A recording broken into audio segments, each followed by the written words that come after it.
आणि आता पाहूयात सविस्तर विशेष।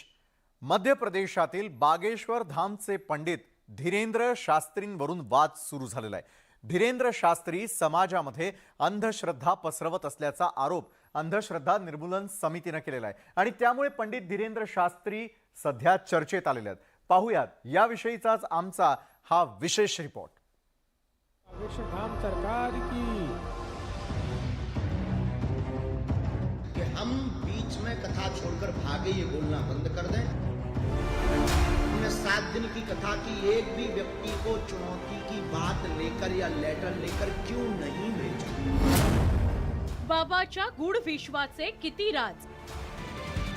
वो आए, जो हमें प्रेरणा लगेगी वो हम लिखेंगे और जो कलमबद्ध करेंगे वो सत्य निकलेगा। हमें अपने इष्ट पर इतना भरोसा है। चमत्कार की अंधश्रद्धेचा बाजार।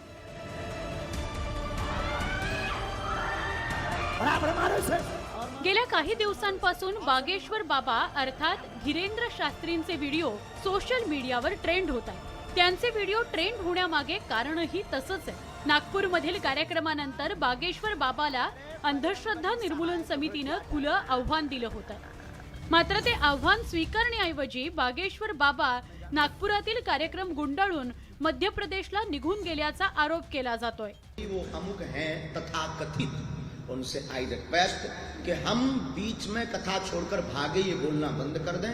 हमारी कथा 7 दिन तक की ही थी। उसका स्क्रीनशॉट 3 तारीख का न्यूज पर बागेश्वर धाम ऑफिशियल पेज पर 3 जनवरी को पहले से ही डेट घोषित कर दी थी कि हम केवल 7 दिन की कथा करेंगे, क्योंकि हमारे गुरुदेव का जन्मोत्सव था और आगामी सभी कथाएं 7-7 दिन की 2-2 दिन घटाई गई, क्योंकि फरवरी में हमारे यहाँ यज्ञ है।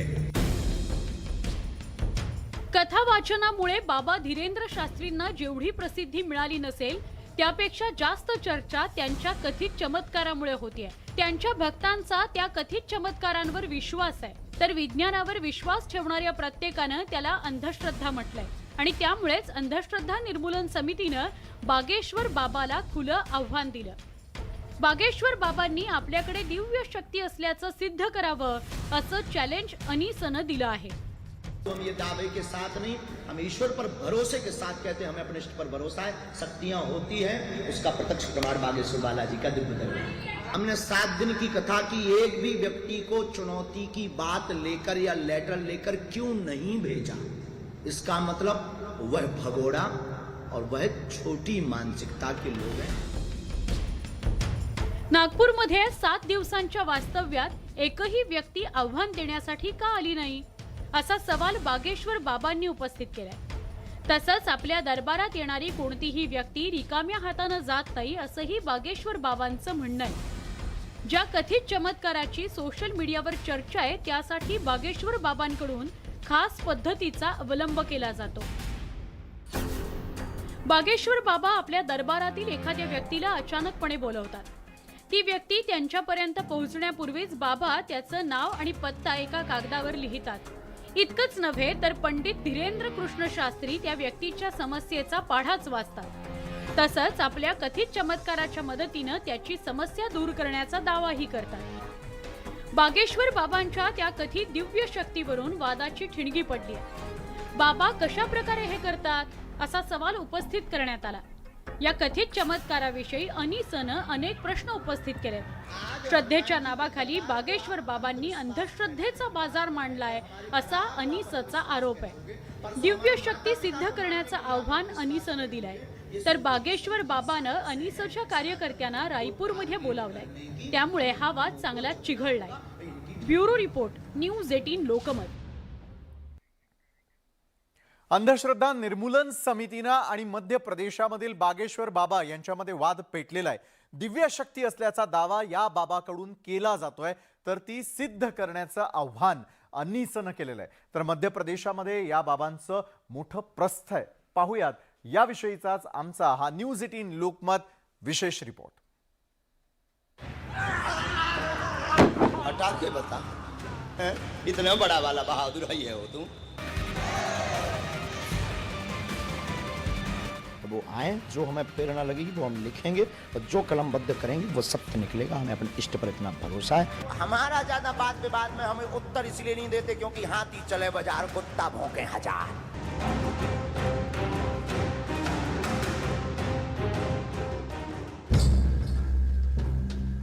रावणाशी फोनवरून बातचीत केल्याचा बागेश्वर बाबांचा दावा। एक बार हमारी रावण से बात हुई, फोन कॉल पर। अब ये मत पूछना कि नंबर क्या था। हुई तो हुई। कधी विरोधकांवर पातळी सोडून टीका, 2 दिन दरबार लगा, 7 दिन कथा क्यों हुई? कितने दिन चली कथा? 7 दिन चली ना। अब ठटरी के बरे तुम ही नहीं आए तो लो, रायपुर में दरबार है, आ जाओ, किराया खर्चा हमसे ले लेना, तुम्हारी ठटरी हम बार देंगे। अरे देखो, हमारा ज्यादा वाद विवाद में हमें उत्तर इसलिए नहीं देते क्योंकि हाथी चले बाजार, कुत्ता भौंके हजार। तर कधी धर्मासाठी बुलडोजर चालवण्याचा सल्ला। कुछ दिन बाद हम भी बुलडोजर खरीदने वाले हैं। अब पैसा नहीं है इतना, वरना हम भी बुलडोजर खरीदेंगे और जो राम के काज पे और सनातनीय महात्माओं पर, संतों पर और भारतीय सनातनीय हिंदुओं पर पत्थर चलाएगा, हम बुलडोजर उसके घर पर चलाएंगे। कधी कधी अचानकपणे बाबांचं हृदय परिवर्तन होतं आणि ते आपल्या वक्तव्यावर जाहीर माफी मागतात। हमारे जोश में जो भी बुरा निकला तो हम भैया यही कहते हैं कि हमें होश नहीं रहता है, बोलने वाला कोई और था। पण बाबांच्या कथा वाचनापेक्षा त्यांच्या कथित चमत्कारांची मोठी चर्चा आहे। पण आता त्यांच्या या कथित चमत्कारावर प्रश्नचिन्ह निर्माण झालंय। बागेश्वर बाबांच्या दरबारात रोज शेकडो भक्त हजेरी लावतात। त्यावेळी या शेकडोंच्या गर्दीत बाबा अचानक एखाद्या व्यक्तीला बोलावून त्यांचं नाव, पत्ता आणि सगळी कुंडलीच उपस्थितांसमोर मांडतात। जिन जिन की अर्जी नहीं लग पाएगी, जिन जिन का पर्चा कल नहीं बन पाएगा, परसों उन सबको भभूति का वितरण करवाया जाएगा। पण यामुळेच बागेश्वर बाबा वादात सापडले। खरं तर सोशल मीडियावर बागेश्वर बाबा धीरेंद्र शास्त्रींचे असे शेकडो व्हिडिओ व्हायरल झाले। त्यामध्ये त्यांच्या दरबारात येणारे भक्त अचानक घुमू लागतात, जमिनीवर लोटांगण घालतात, विचित्र हावभाव करतात। सीताराम सीताराम सीताराम सीताराम सीताराम सीताराम सीताराम सीताराम सीताराम सीताराम सीताराम सीताराम सीताराम सीताराम आणि त्यानंतर बाबा धीरेंद्र शास्त्री त्या व्यक्तीच्या अंगावर काहीतरी शिंपडतात। ती उपचार पद्धत असल्याचा दावा त्यांच्या भक्तांकडून केला जातोय। पण यावरूनच वादाला सुरुवात झाली आहे। बागेश्वर बाबा आणि त्यांच्या विरोधकांकडून दावे प्रतिदावे केले जातात। बागेश्वर बाबा आपल्या कथित शक्तीच्या दाव्यावर ठाम आहेत, पण विज्ञानाच्या कसोटीवर बागेश्वर बाबानं आपल्या कथित चमत्काराचा कोणताही पुरावा सादर केला नाही। तसंच अनिसनं दिलेलं आव्हान पूर्ण केलं नाही। Bureau report, news 18 Lokmat.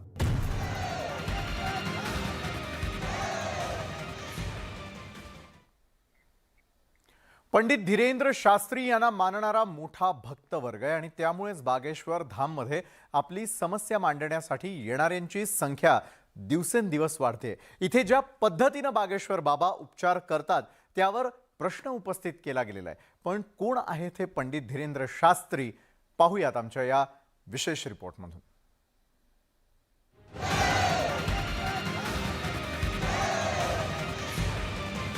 वो हमें अंदर में भाव, जिज्ञासा प्रकट होती है, वो हम कलमबद्ध करके बुला लेते हैं और ऐसा झंडा गाड़ा कि सनातन धर्म की जय जयकार हो गई है।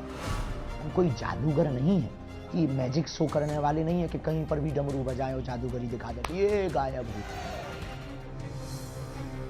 मध्य प्रदेशच्या बागेश्वर धामचे पंडित धीरेंद्र शास्त्री चर्चेत आलेत। नागपूरमध्ये झालेल्या कथा वाचनानंतर अंधश्रद्धा निर्मूलन समितीनं त्यांना खुलं आव्हान दिलं आणि त्यानंतर नव्या वादाला तोंड फुटलं। अंधश्रद्धा पसरवल्याचा बागेश्वर बाबांवर आरोप करण्यात आला। या आरोप प्रत्यारोपांमुळे बागेश्वर धामचे पंडित धीरेंद्र शास्त्री चर्चेचा विषय ठरले।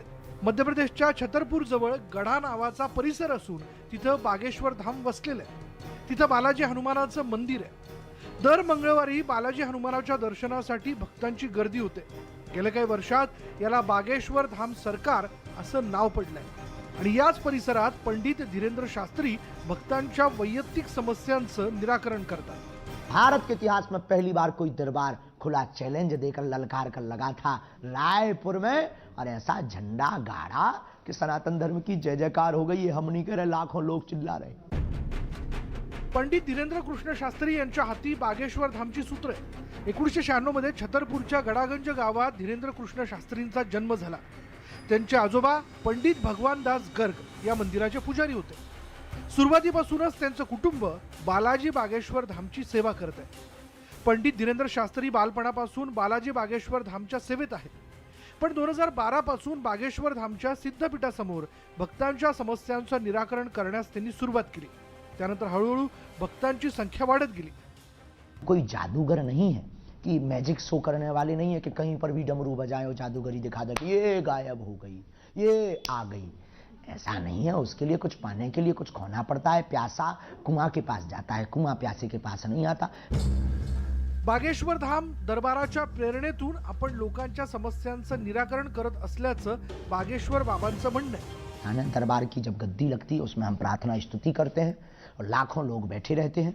उन्हीं में से जब प्रार्थना करते हैं, प्रेरणा करते हैं, तो वो हमें अंदर में भाव जिज्ञासा प्रकट होती है। वो हम कलमबद्ध करके बुला लेते हैं। उसकी एक परंपरा है। पंडित धीरेंद्र शास्त्रींकडून किती दावे केले जात असले तरी विज्ञानाच्या कसोटीवर पुरावे मिळत नाहीत तोवर त्याला काही अर्थ नाही आणि त्यामुळेच पंडित धीरेंद्र शास्त्रींविषयी अनेक प्रश्न उपस्थित केले जात आहेत। Bureau report, news 18 Lokmat.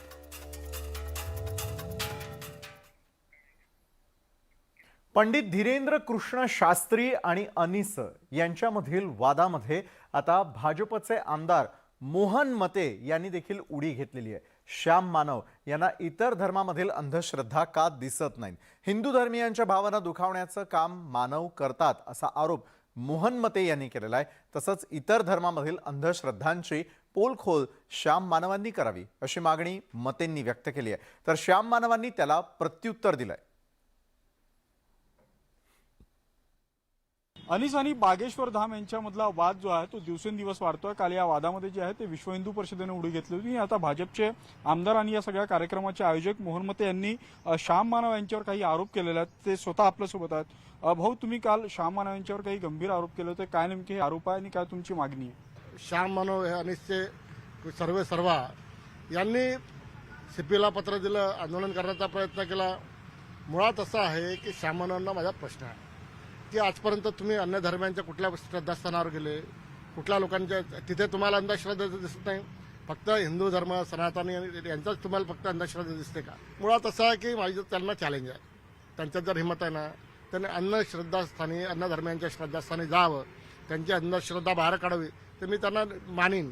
खऱ्या अर्थानं आतापर्यंत मी अनेक लहानपणापासून त्यांचं वाचतो ऐकतो। अंधश्रद्धा निर्मूलन समितीचे श्याम मानव काय केलं, तुम्ही कोणते दिवे लावले?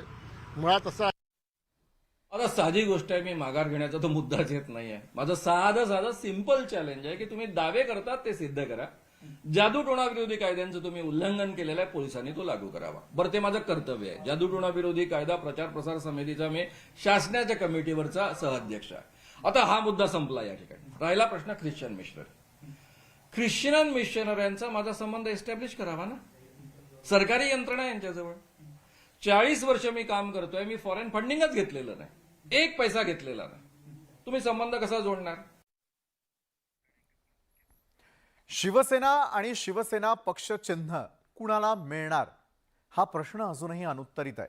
पण त्यातच आता उद्धव ठाकरेंच्या असलेल्या शिवसेना पक्षप्रमुख पदावरही टांगती तलवार आलेली आहे। 23 जानेवारीला उद्धव ठाकरे यांचा पक्षप्रमुख पदाचा कार्यकाळ संपुष्टात येतोय आणि त्यामुळे ठाकरेंचे पक्षप्रमुख पद जाणार की राहणार अशा चर्चा सुरू झालेल्या आहेत। ठाकरेंचं शिवसेना पक्षप्रमुख पदही धोक्यात। 23 जानेवारीला पक्षप्रमुख पदाची मुदत संपणार। ठाकरेंचं पक्षप्रमुख पद राहणार की जाणार? निवडणूक आयोग काय निर्णय देणार?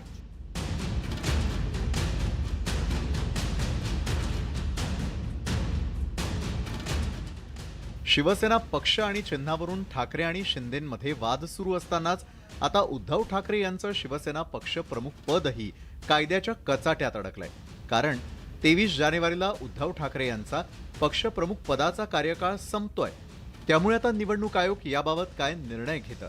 ठाकरेंचं पक्षप्रमुख पद कायम राहतं की गोठवलं जातं असे अनेक प्रश्न उपस्थित होत आहेत। पण शिवसेना उद्धव बाळासाहेब ठाकरे पक्षाच्या नेत्यांना मात्र पक्षप्रमुखपदी उद्धव ठाकरेच राहतील असा विश्वास आहे. हमारे पार्टी का प्रेसिडेंट कौन होना चाहिए ये हमारी पार्टी तय करेगी और हमको जैसे शिवसेना प्रमुख बाला साहब ठाकरे वो आजीवन पार्टी के अध्यक्ष रहे. जब चुनाव आयोग ने कोई संहिता बना दी तो हम उनके मुताबिक हम 2 साल बाद 3 साल बाद चुनाव लेते थे. मुझे लगता है उद्धव ठाकरे भी पार्टी के पक्ष प्रमुख है और वो भी पार्टी के प्रमुख रहेंगे. खरं तर 20 जानेवारी रोजी निवडणूक आयोगातील सुनावणीत उद्धव ठाकरे यांचं पक्ष प्रमुख पद कायम राहण्यासाठी ठाकरे गटानं जोरदार युक्तिवाद केला. प्रतिनिधी सभा घ्यायला आणि नेता निवडीला परवानगी मिळावी यासाठी 2 अर्जही ठाकरे गटाकडून निवडणूक आयोगात दाखल केले. पक्ष प्रमुख निवडीसाठी प्रतिनिधी सभा घ्यायला परवानगी देण्याची मागणी ॲडव्होकेट कपिल सिब्बल यांनी केली. जर मागणी मान्य होत नसेल तर पक्षप्रमुख पदाला मुदतवाढ देण्याची मागणीही करण्यात आली. त्यामुळे जाणकारांनाही ठाकरेच पक्षप्रमुखपदी राहतील असं वाटतंय. सामान्य सर्वसाधारण निकषाप्रमाणे एखादा पक्षप्रमुख असेल आणि त्याची निवड होऊ शकत नसेल त्या विहित कालावधीमध्ये तर ते कंटिन्यू राहतात. म्हणजे पुढे त्यांना कंटिन्यू जे काही त्याला त्यांची जोपर्यंत नवीन अध्यक्षांची पक्षप्रमुखांची निवड होत नाही किंवा त्यांचीच नव्याने पक्षप्रमुख म्हणून निवड केली जात नाही तोपर्यंत ते कंटिन्यू राहू शकतील असं मला वाटतं. एकंदरीतच ठाकरेंच्या शिवसेनेला पक्षप्रमुखपदी उद्धव ठाकरे राहतील असा विश्वास आहे. पण त्यांचा हा विश्वास खरा ठरतो की ठाकरे सेनेचा भ्रमनिरास होतो हे निवडणूक आयोगाच्या निकालानंतरच स्पष्ट होणार आहे. Bureau report, news 18 Lokmat. तर इतरही महत्त्वाच्या घडामोडी ज्या आहेत त्या जाणून घेणार आहोत एका छोट्याशा ब्रेक नंतर.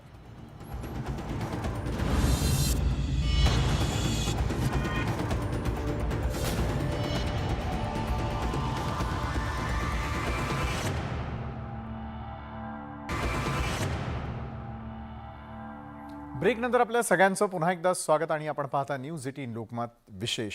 राज्यामधील सत्तांतरानंतर मुख्यमंत्री एकनाथ शिंदे आणि शरद पवार पुण्यामध्ये एकाच व्यासपीठावरती आले होते आणि त्यावेळी एकनाथ शिंदेंनी पवारांची तोंड भरून स्तुती केलेली आहे आणि या कौतुकामुळे राजकीय पंडितांच्या भुवया मात्र उंचावल्यात. राज्यातल्या सत्तांतरानंतर मुख्यमंत्री एकनाथ शिंदे आणि शरद पवार एकाच व्यासपीठावर आले नव्हते. पुण्यातल्या वसंतदादा शुगर इन्स्टिट्यूटच्या वार्षिक सर्वसाधारण सभेच्या निमित्तानं दोघंही एकाच व्यासपीठावर आले. दोघा नेत्यांमध्ये संवाद होणार की नाही याची उत्सुकता असताना मुख्यमंत्र्यांनी सर्वांनाच चकित करून टाकलं. भाषणात मुख्यमंत्र्यांनी शरद पवारांचं तोंड भरून कौतुक केलं. शरद पवारांच्या तोंडी नेहमी साखर असते असंही जाहीर सांगून टाकलं. ज्यांच्या तोंडी नेहमी साखर असते असं म्हणतात असे ज्येष्ठ नेते आदरणीय शरद पवार साहेब आणि इतर मान्यवर जयंतरावांच्या पण तोंडी असते. ते आमचे मित्र आहेत. अधिवेशनात मी दादांना तुमची आठवण केली शेवटच्या दिवशी. मला जयंतराव समोर नाही मजा नाही. मुख्यमंत्री एवढ्यावरच थांबले नाही तर शरद पवार नेहमी वेगवेगळ्या सूचना करत असतात. ते सर्वांना मार्गदर्शन करतात असंही सांगून टाकलं. पवार साहेब नेहमीच सगळ्यांना मार्गदर्शन करत असतात. ते एक अनुभवी नेते आहेत ज्यांनी गेले अनेक वर्ष या राज्यात आणि देशामध्ये विविध जबाबदाऱ्या पार पाडल्या. त्यांचं योगदान देखील फार मोठं आहे आणि म्हणून कुठला माणूस सत्तेवर बसलाय हे न पाहता या राज्यामध्ये राज्याच्या हितासाठी, राज्याच्या भल्यासाठी आणि या राज्यातल्या सर्वसामान्य लोकांना मदत होण्यासाठी ते नेहमी मार्गदर्शन करतात. एकनाथ शिंदेंनी पवारांच्या केलेल्या कौतुकामुळे ठाकरे गटाच्या भुवया उंचावल्यात. सध्या शरद पवार हे उद्धव ठाकरेंच्या मार्गदर्शकाच्या भूमिकेत आहेत. एकनाथ शिंदेंनी केलेल्या साखर पेरणीमुळे पवार आणि ठाकरेंमध्ये दुरावा तर येणार नाही ना अशी चर्चा सुरू झाली आहे. मुख्यमंत्र्यांच्या या साखर पेरणीवर ठाकरे गटानं टीकेचे बाण सोडलेत. तोडफोडीचं राजकारण भारतीय जनता पार्टी सगळं देशभर करत आहे. केवळ महाराष्ट्रात नाहीच, अनेक ठिकाणी ते सक्सेसफुल होतात, काही ठिकाणी त्यांचा प्रयोग यशस्वी होत देखील नाही, जसं आपण पाहिलं बिहारमध्ये नाही झाला. आणि तीच शिकवण आता कदाचित एकनाथ शिंदे पुढे नेणार असतील. राजकारणात कुणी कुणाचा कायमचा शत्रू किंवा मित्र नसतो. तसं राजकारणात पवारांचाही कुणाला ठाव लागत नाही. त्यामुळे एकनाथ शिंदेंची ही साखर पेरणी कामाला येते का हे पाहावं लागेल. चंद्रकांत फुंदे, न्यूज 18 लोकमत, पुणे. तर या होत्या संपूर्ण दिवसभरामध्ये आतापर्यंत घडलेल्या अतिशय महत्त्वाच्या आणि विशेष घडामोडी ज्या आपण न्यूज 18 लोकमत विशेषच्या माध्यमातून पाहिल्या. तर या बातमीपत्रामध्ये वेळ झाली तर थांबण्याची ताज्या घडामोडींसाठी पाहायला विसरू नका न्यूज 18 लोकमत.